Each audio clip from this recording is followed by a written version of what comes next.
kasing bibilhin mo, Nay?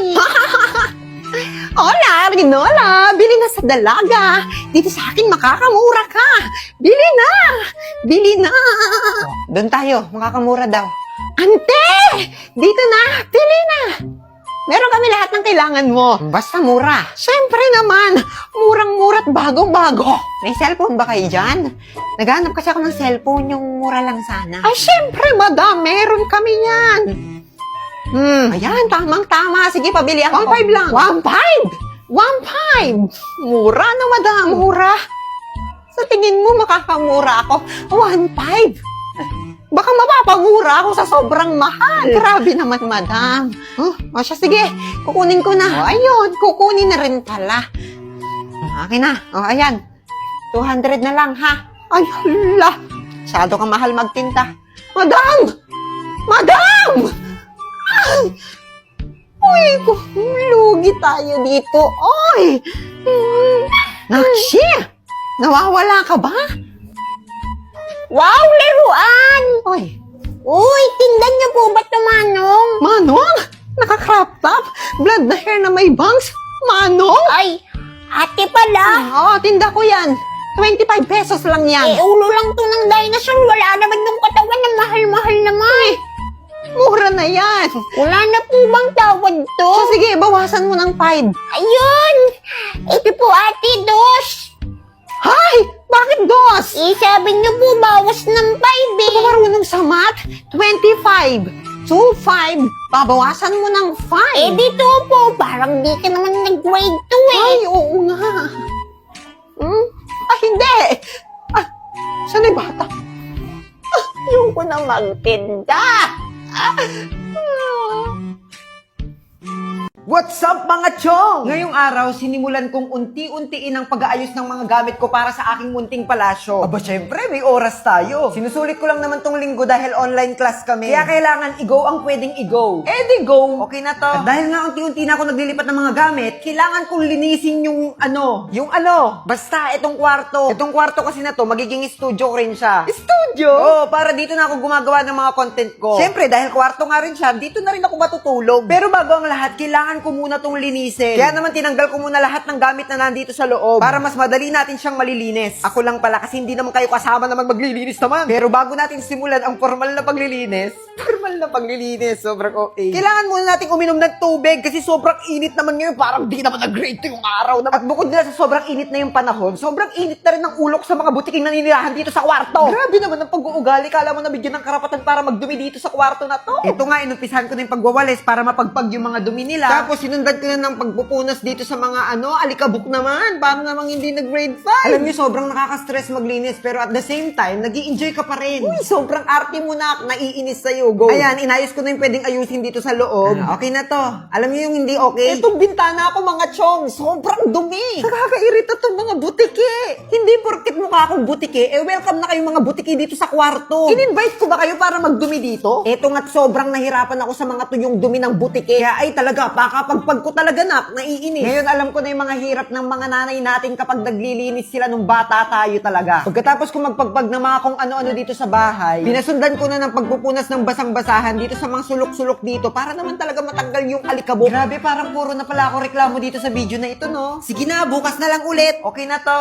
Kumusta mga chong? May racket kami ng kuya ko ngayong araw. Kaya tara, samahan niyo ako. Nagpa-plancha na ako dito pero kinuha ng lola ko. Hindi raw kasi ako marunong. Naligo na ako tapos nag-toothbrush naman. Para kunwari malinis. Uy, Joy! Magmumug na tayo para walang matirang bula. Event singer ang ganap natin for today's video kaya magme-makeup tayo. Sa labas ako nag-makeup kasi medyo maliwanag pa. Pero nung umambon, pumasok na lang ako sa loob. Fresh lang dapat tingnan ng makeup natin ngayong araw. Para cute-cute lang. At para malinis. Katapos kong mag-makeup at magbihis, yung kuya ko naman yung may makeupan ko ngayon. Sa labas na kami nag-makeup kasi tumila na yung ambon. Feeling makeup artist tayo for today's video. Kahit hiram lang naman yung iba sa mga gamit natin.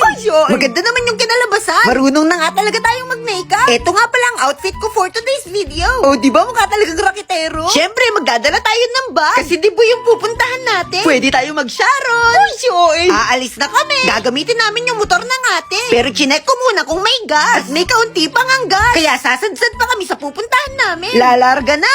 O, di ba dapat hindi muna pala ako nag-ayos ng buhok? Kasi nililipad at nagugulo rin sa biyahe. Okay lang, at least hindi nagugulo yung makeup. Babay muna sa aming barangay. Makikidayo muna kami para kumita. Kailangan nating mag-racket-racket for today's video. Para may pambayad tayo sa mga gastusin. At para may pambaon na rin sa school. Dito nga kami pupunta ngayon. Sa barangay Kapehan. At medyo naligaw pa kami. Kaya ginugal map na namin yung event place. Kasi baka ma-wrong turn kami ng kuya dito.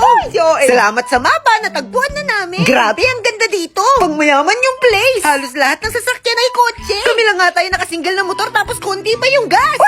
Sobrang ganda rin ng pagkakaayos sa event. Feeling ko tuloy parang mayaman din ako. Oh, di ba ang ganda? At ang dami ring bisita. Kanta-kanta kami ng kuya for today's video. At syempre, nagsasalamin, titignan kung maayos pa kami. At bumulong ako sa kanya. Mahirap man kami, mukha naman kaming mayaman. Kasi parehas kaming naka-brace. Nandito rin pala ang napakaganda naming ate Shay. Kaya nagpa-picture kami ulit tatlo. Oh, di ba may pa-photobooth din dito? Ang gaganda ng mga kuha namin. May remembrance na. At syempre, hindi mabubuo ang birthday kung walang pakain. Kundi lang yung kakainin natin ngayong gabi. Kasi kakanta pa tayo mamaya. Kapag marami kasing kinain, baka magdighay-dighay tayo habang kumakanta. Salamat po sa pagkain. Sobrang sarap. Ito pala ang ating birthday celebrant. Ang ganda niya rin, di ba? Kakanta ulit kami bago matapos ang event. Mukha rin pala akong bisitang mayaman dito. Ang ganda kasi ng ilaw. At bago kami umuwi, nilibot muna namin tong place. May swimming pool pala dito sa likod. Sayang, sana dito na lang ako naligo. Uy, Shoy! Uwian na! At syempre, meron kaming dala-dala. Thank you po sa racket. Okay, yung tumabi sa'yo. Masyado ang maganda. O, di ba sobrang ganda ng ate Shane namin? Salamat po sa pasyaro. Uwian na! Di na naman alam ng kuya kung saan yung daan. Uy, mali ka. Ayun o, yung daan. Yun ba? Pero buti na lang, kalabas namin sa pinasukan naming daan. May naggagas, kaya nagpagas kami. Para hindi kami mahinto at para umabot kami pag-uwi. Hindi naman kami gaanong napagod ngayon. Medyo nagmukha lang tayong zombie. Uy, Shoy! Salamat naman, nagkaroon kami ng racket. May pambayad na tayo ng utang. Thank you, Lord, at ligtas kami nakauwi. At sobrang na-LSS ako sa kinanta ko kanina kahit di ko naman memorize. So sweet. Ayos pa rin ang makeup ng kuya. Oh, di ba ang galing ko mag-makeup?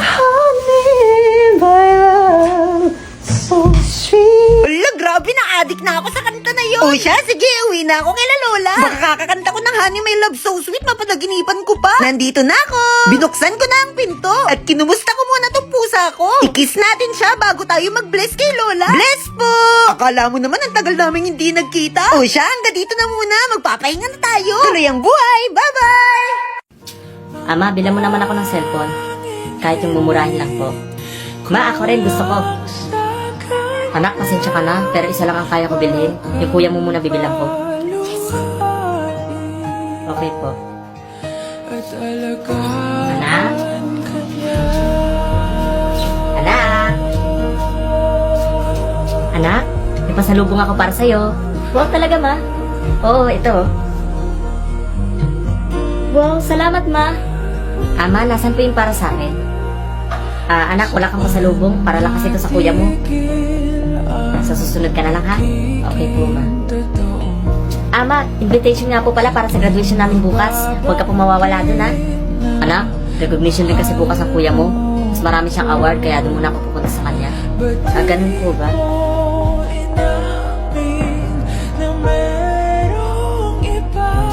Ma? Okay, class. Magbigay kayo ng isang hayop. Ikaw, Bakikong. Ikaw, sir. Ano? Ako? Hindi ko kasi alam, sir. Puro na lang hindi mo alam. Sige, bukas. Dapat may sagot ka na. Ate, kuya, mama, papa. Magbigay ng isang hayop. Ano ba? Wag mo akong tanongin. May ginagawa akong nabigay sa crush ko. Mamaya na yan. Shh! Huwag kang maingay. So, anong paki ko sa'yo? Bakit ko titigilan? Baka inggit ka lang, pre, dahil wala akong jowa. Ay, salamat. May sagot na ako. Salamat po. Sige, Bakikong, magbigay ng isang hayop. Ano ba? Wag mo akong tanongin. May ginagawa akong nabigay sa crush ko. Mamaya na yan. Anong mamaya? Ano ba mas importante? Yan o ang tanong ko. Shhh! Huwag kang maingay dyan. Ano huwag maingay? Ako ang guro mo. So, anong paki ko sa'yo? Tigilan mo na yung ginawa mong love letter. Bakit ko titigilan? Baka inggit ka lang, pre, dahil wala akong jowa. Ay na, pangag ka ron. Hoy, Bakikong, nakita niyo ba tatay niyo? Hindi, Nay. Bakit? Nakita ko tatay niyo may kasamang babae na maitim, tapos nag-kiss pa sila? Hala, baka multo yun, Nay. Saan mo sila nakita, Nay? Doon sa simenteryo. Akala ko nagtrabaho ang tatay mo. Kabit pala ang inisikaso niya? Hindi ka daw worth it, Nay. Tao po. Tao po. Ano? May magic water po ako, madam. Baka gusto mong bumili. Ano naman ang maitulong yan? Madam, makatulong to. Kapag nakainom ang isang tao nito, aaminin niya ang lahat niyang kasalanan. Pabili isa. Humanda ka, Pakito. Tingnan natin kung hindi ka aamin na may kabit ka. Hello, my love. Umuwi na ako. Ops, teka lang. Inumin mo na to. Ang sarap to, love. Masarap. Pati